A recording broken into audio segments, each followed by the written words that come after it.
This is a response to Creation Museum's video Ken Ham responds to Bill Nye the Humanist Guy.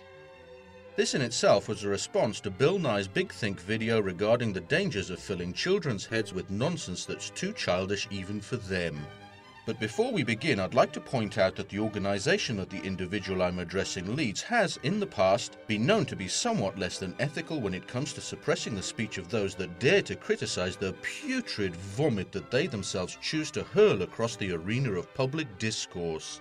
As a result, I'd be grateful if you'd consider downloading this video as a contingency measure in case Mr. Ham needs to be introduced to the effect that Miss Streisand probably wishes she'd never experienced. In fact, if you're feeling particularly proactive, then please feel free to mirror it at your leisure. Now, with that said, there's a lot to get through, so let's dispense with the preliminaries and get down to business. Hi, this is Ken Ham, President and CEO of Answers in Genesis and the Creation Museum. Hello, Ken. My name's the Living Dinosaur. We haven't been introduced, but I'm one of those people who thinks it worthwhile to expend time and effort in stuffing creationists' ideas up their asses with as much gusto as physically possible. As luck would have it, of course, you happen to be a creationist, and a rather prominent one at that, so it looks like this fortuitous encounter will be a match made in heaven. Recently, a YouTube video featuring a person called Bill Nye the Science Guy received millions of views. Now, the video was called Creationism is Inappropriate for Children. Well, I really believe we should call Bill Nye the Science Guy Bill Nye the Humanist Guy. Well, considering the mind-bogglingly ludicrous things you've dedicated your life to believing, Ken, I hate to inform you that the hallucinations you happen to be entertaining with regard to what moniker to bestow upon Mr. Nye are of little interest to those of us whose mental faculties are, shall we say, present. You see, Bill Nye received the Humanist of the Year award in 2010. So even though Bill Nye had some wonderful programs on PBS TV teaching exciting things about science, when he was experimenting and putting things together and so on, and, he did some real observational science there, Bill Nye also has an agenda to teach children not to believe in God, to teach them their result of evolutionary processes, that they came from slime over millions of years. That's pretty slimy, Ken, even by creationist standards. But you are one of the top dogs, so I suppose you know all the shitty old tricks, eh?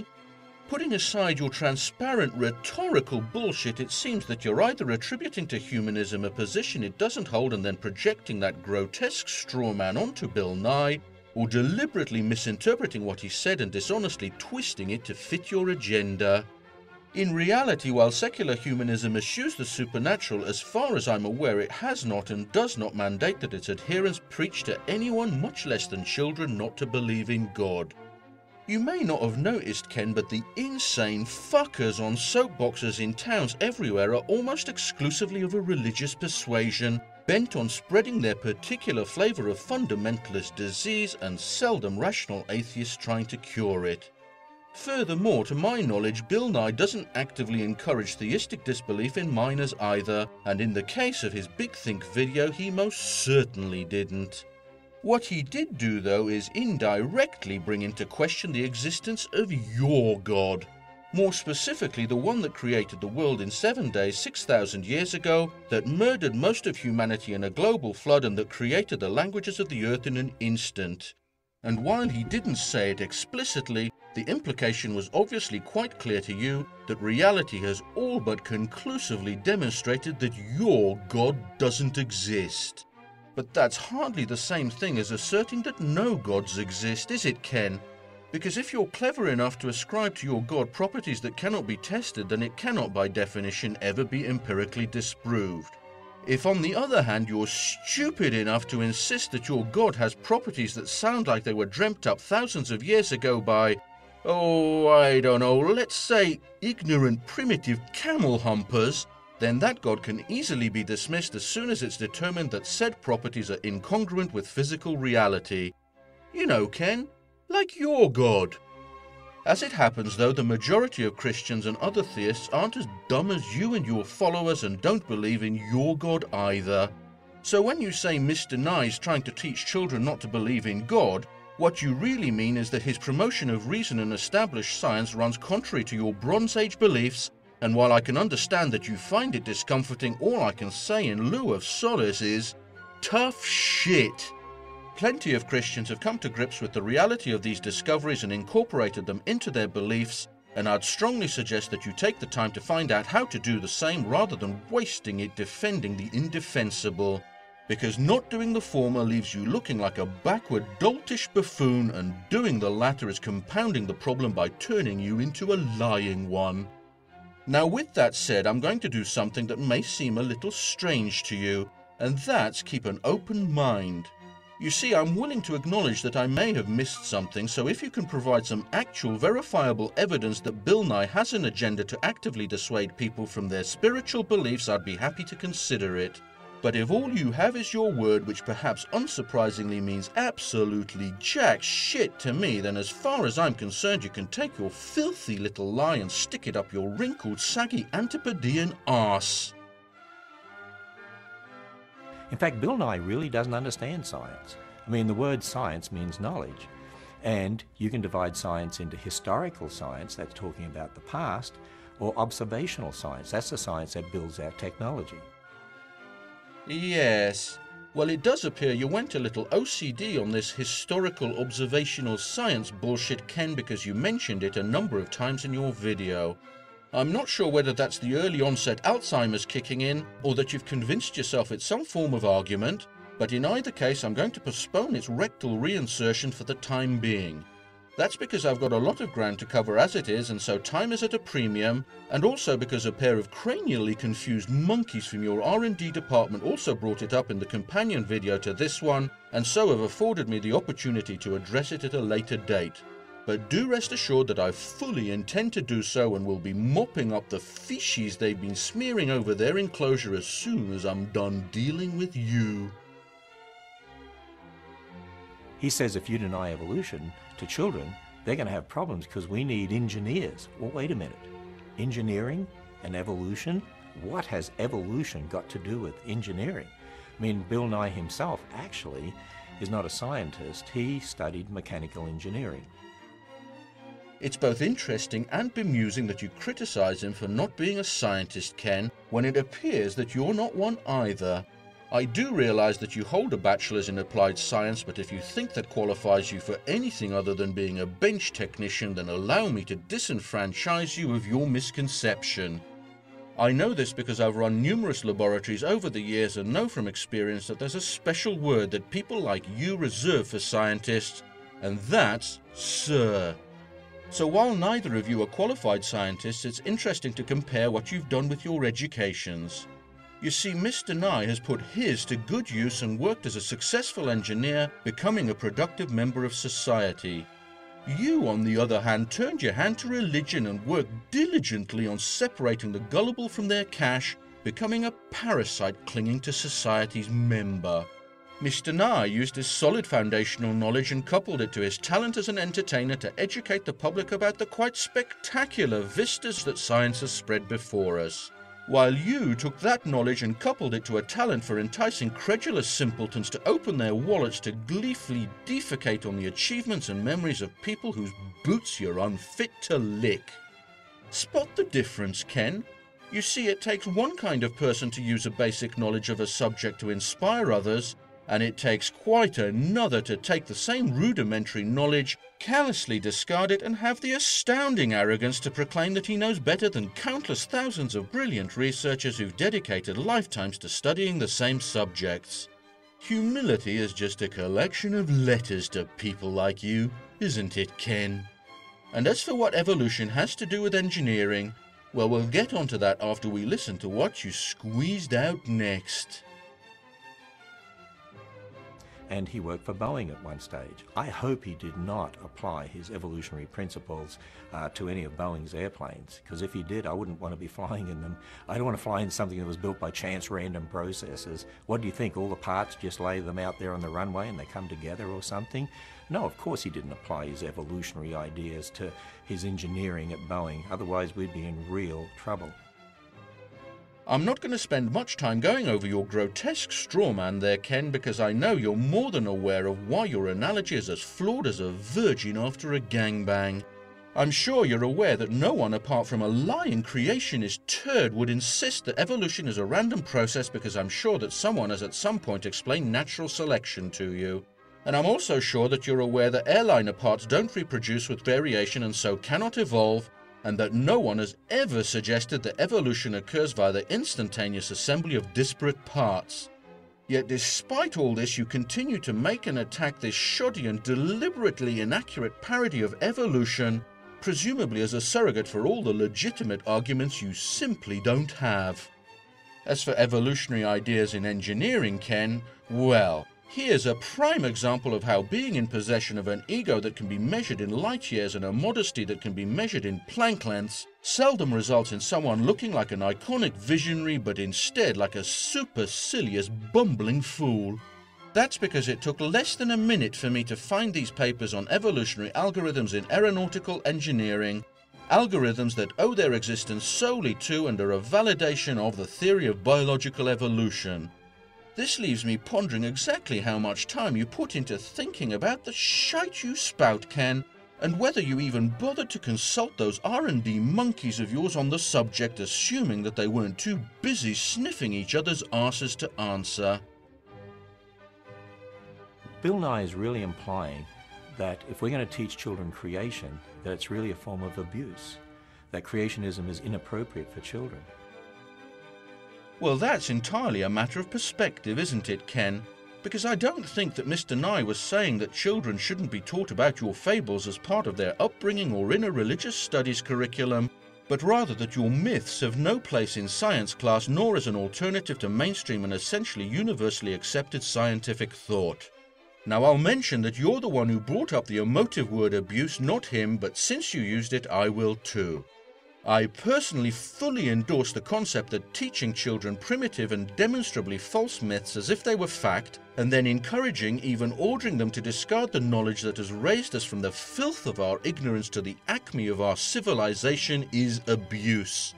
Unfortunately, such mental abuse isn't illegal, so as much as it disgusts me, I'm afraid that you and your kind are free to inflict it upon your own offspring. But I would be eternally grateful if you and your fellow demented dumbfucks would stop insisting on pushing it onto mine. I tell you what is real abuse, and I tell you what is inappropriate for children. When you take generations of kids and you teach them they're just animals, there's no God. You're a result of millions of years of evolutionary processes. You just came from some slime over millions of years. Who determines right and wrong? You do. Who determines what's good and bad? You do. What is marriage? Whatever you want to make it to be. Unfortunately, Ken, the concept that your Bible contains some kind of transcendent and unalterable morality for the ages is somewhat fucked up the arse by the words it contains. And while I'm aware of the countless lame and frankly laughable ad hoc rationalizations as to why it's no longer acceptable to own and beat other human beings while at the same time being able to pig out a red lobster, the very fact that they need to be made means that in your worldview I would be forced to delegate my moral choices to people who claim to have a direct line to the big guy upstairs. Thus, in lieu of not hearing voices inside my own head and of not being able to distinguish between someone who's actually hobnobbing with his ephemeralness and one who's merely trying to pick my pocket, the only rational route as far as I can see is to do what I've always done, and that's use my own conscience. As for the psychological consequences of teaching evolution, I'm afraid that your perceived affront to our human dignity has no bearing as to the nature of reality. Because, Ken, as much as you might hate to admit it, we eat like animals, breathe like animals, defecate like animals, and fornicate like animals, and that alone should make it fairly easy for all but the most profound mental defectives to realize that we are animals. In addition, millions upon millions of pieces of evidence scream with deafening clarity to all but the most dim-witted of dumbfucks that, like other animals, we evolved from a common ancestor. I understand that you find this idea distasteful, Ken, but that's no excuse for denying it. I, for example, find it gut-churningly vile to contemplate that you and I are members of the same species, but am forced to accept the possibility as being the most likely explanation for the evidence before me.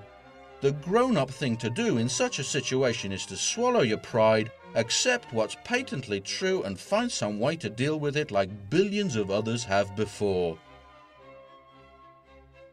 You know, it's really people like Bill Nye that are damaging kids. Creationists are teaching children that they're special, that they're made in the image of God, and of course giving them a basis for developing technology, that we can trust the laws of logic, we can trust the laws of nature, we can trust the uniformity of nature. Teaching people to think wishfully and ignore evidence is anything but harmless, as evidenced, for example, by the stunning success of abstinence-only programs. Furthermore, are you serious?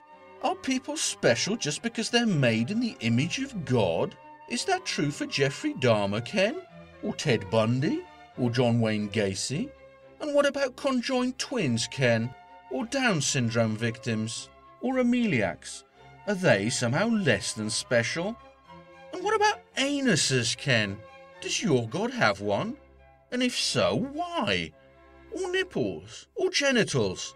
You see what happens when you make laughably juvenile statements based on even more infantile beliefs, Ken? They're easier to pick apart than the remains of Ian Juby's Christmas turkey. As for your nod in the direction of presuppositional apologetics and the transcendental argument, well, I'm not going to go there because my goal is to rectally wrap anti-science claims and not argue against the existence of gods.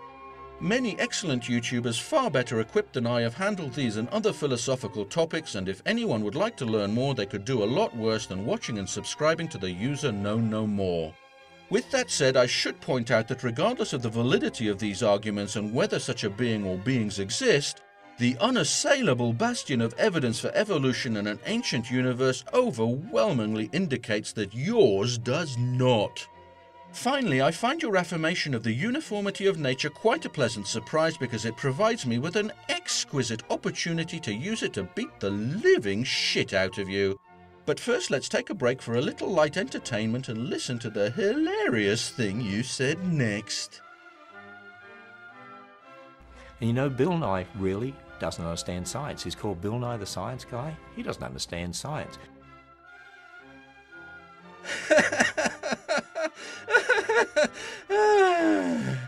Sorry, Ken. I realised that was a bit of a cheap shot, but I maintain it was fully warranted because what I just witnessed was tantamount to a light grey kettle being badmouthed by an ebony pot that's just drifted past the event horizon of a black fucking hole. He doesn't understand the difference between observational science and historical science. I mean, he talks about the fact that, oh, we've got these ancient bones, we've got radioactivity. Wait a minute, of course we can observe radioactivity and we can experiment with it. But when it comes to bones, like dinosaur bones, you don't dig them up with labels telling you how old they are, or dig them up with photographs telling you when they lived. Once again, I'll take a rain check on your little historical science fantasy and stuff it up the arses of one or perhaps both of your pet primates in a later video. Instead, let's get back to the point you made about the uniformity of nature and how I'm going to use it to be not particularly pleasant to you. You see, Ken, not only can we see and experiment with radioactivity, because of the uniformity of nature that you admitted to, we can be certain to a high degree of confidence that radionuclides behaved in the same way in the past as they do now.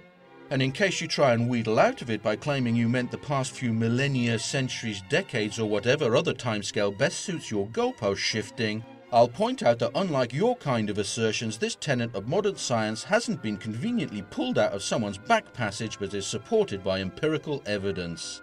If you wish to retract your earlier statement and posit that the behavior of physical laws has changed over time, then kindly supply evidence of when and to what degree this occurred, and a theoretical framework to explain how without invoking preternatural and unverifiable juju. Or just fuck right off.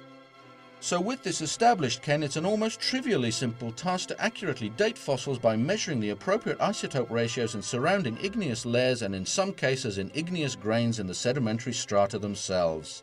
Of course, this isn't quite the same as requiring the presence of a handwritten label or photograph, but quite frankly, only someone who's spent his adult life walking around with what appears to be a pussy clinging tenaciously to his chin while presumably thinking it looked cool would be stupid enough to demand one. Instead, for people with even the tiniest soupçon of common sense, not to mention fashion sense, the current ocean of cross-confirmatory data using multiple isotope signatures is more than enough to reasonably conclude that these dates are reliable. He doesn't teach children how to think critically. He doesn't teach them how to think about science. He wants to teach them what to think, and he confuses historical science, beliefs about the past, and observational science that develops your technology. He puts those together and doesn't distinguish between the two. Again, you'll have to wait for me to rape your assertion on historical science at a later date, but right now I'll address your equally outrageous comments on Mr. Nye's educational goals.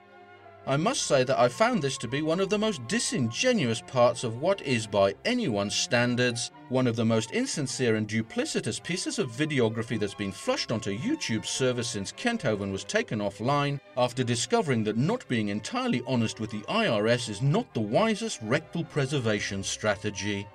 You see, Ken, this is kind of rich coming from the man who's infamous for brainwashing little children with the following example of outrageous and nauseatingly repugnant shitbaggery. One of the problems we have today is that people tend to start outside the Bible, listen to what man is saying, and take those ideas to the Bible and say, how do we fit with this Bible? How do we fit it with the Bible? But we shouldn't do it that way. We shouldn't start from man's ideas. We should start from the Bible, should put in our biblical glasses, and when we understand what the Bible says about the history of the universe, it gives us a whole way of thinking to explain the things of this world.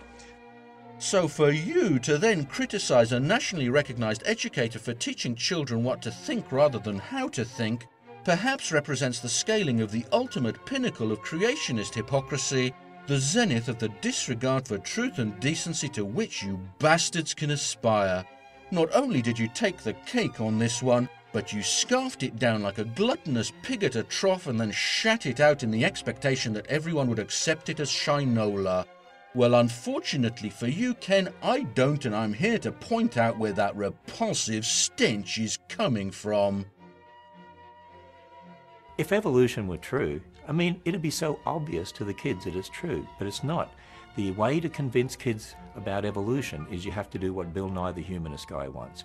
You protect them from hearing anything about creation, you totally indoctrinate them, you brainwash them, you don't teach them to think critically at all, don't teach them the difference between historical science and observational science.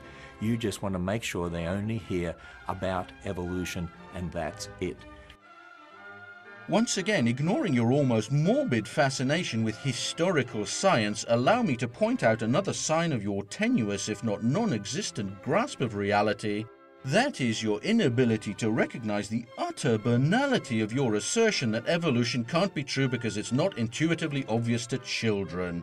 Perhaps you haven't noticed, Ken, but quantum mechanics isn't intuitive to trained physicists, let alone kids. And yet we've used it to build the computer systems that you use to spread the contents of your sickly, stunted mind all over the world.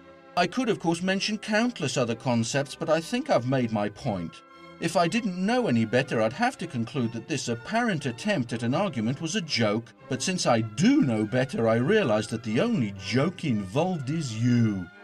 As for your subsequent brazenly projective polemic about indoctrination, well, at this point I'm going to share with you what my friend Wisdom in Nature 7, a professional philosopher and educator that anybody who values truth and honest free thought should, in my opinion, be subscribed to, had to say about it in a recent PM exchange with me, because he enunciated it far, far more eloquently than I ever could. You may also want to mention that humanist pedagogy is rooted in the rejection during the Renaissance and Enlightenment of rote religious instruction. Indeed, a humanist education can be characterized both by its aversion to preaching and by its appetite for discursive rather than didactic methods. The upshot is that critical thinking in modern education, of the sort that Ham pays lip service to, should by rights be credited to the humanists. Put another way, free thought and secular humanism share a very recent intellectual ancestor, and what Ham accuses Nye of doing is almost precisely what humanist educators strive to avoid. Evidently, our Ken wouldn't know the difference between a humanist education and a pterodactyl's anus. Creationists, of course, are very happy to teach their children about evolution and teach the problems with it and teach their children how to think critically and the difference between historical science and observational science. Isn't it interesting how Christians are not frightened to teach their children about evolution? I have to say, Ken, that your obsession with this historical boondoggle of yours is verging on the psychotic, because you seem to be as enamored of it as Kirk Cameron is of Ray Comfort's banana. If you think that anybody outside your insular, blinkered and spectacularly backward mindset believes that the education you're referring to amounts to any more than "evolution says we all came from rocks, that's dumb," then you're sorely mistaken. Because your own use of the phrase "came from slime" right here and countless other absurdities elsewhere, your ubiquitous exhortation to the use of biblical glasses, your smug insistence on the validity of the profoundly inane question, "Were you there?" all scream to the fact that what you claim you teach as evolution is in fact nothing but the hideously malformed parody of it that you've conjured up with your retarded imagination. And while you and your misguided sheep might think you're doing them a favor, Ken, the sad fact is that all you're doing is hiding from them the true magnificence of creation. The vastness of the cosmic deep and the majestic sweep of countless eons during which all that we see and hear and touch evolved from nothing but pure and unadulterated energy. The exquisitely simple behaviors of unimaginably infinitesimal particles that combine in countless combinations and from which emerge the most astonishingly complex phenomena, from the intricacy of a single snowflake to the wonders of the human brain. A brain that has coalesced over countless eons to a point where it has unraveled the secrets of nature and can now look back in awe at the long and twisted path it took to get here and know that it is a part of the universe as much as the universe is a part of it. This is what you're denying your children, Ken, and I feel like weeping for them. Unlike you, I don't claim to know for certain whether a God does or does not exist. But if one does, the fact remains that modern science has shown us that its creative power and foresight are infinitely more extraordinary than those of the fictitious petty conjurer whose robes you insist on clinging to. And if one does exist, all you're doing is shielding your poor children's minds from its true grandeur, and while you continue to do so, I very much doubt that it's going to be particularly impressed with you.